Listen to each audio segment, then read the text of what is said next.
блогер ва размандаи ММА Асоб Тамаев 19 сола аз Чеченистон рӯзи 18 май набарди танбатани блогери 18 солаи доғистонӣ Хасбулло Магомедов маъруф бо тахаллуси Хасбекро бо овозхони 17 солаи тоҷик Абдурозиқ баргузор мекунад.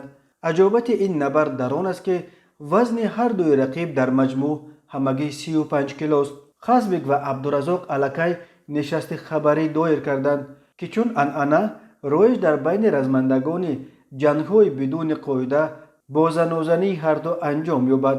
ҳаҷми ҳаққулзамаи размандагон эълон нашудааст, вале қаблан маълумот паҳн шуда буд ки ғолиби набард 1 миллион рубл хоҳад гирифт. Хасбек дар пайи нашри як видеое ки қулфинай мехӯрд машҳур шуд. қулфинаи ростӣ ин бомба аст. ин гуфтаи Хасбек дар он видео ба мем табдил ёфт, ӯро машҳур кард. қадди Хасбек 93 сантиметр ва вазнаш амагӣ 18 килост. рақиби 17 солаи ӯ Абдуразоқ 1 метр қад ва ҳамагӣ 17 кило вазн дорад. Абдуразоқ овозхони бо вуҷуди ҷавонияш дар Тоҷикистон машҳур мебошад. клипҳои ӯ ки асосан дар студияи Авлод медияи репсарои шинохтаи тоҷик Барон Берӯз Набиев сабт мешаванд.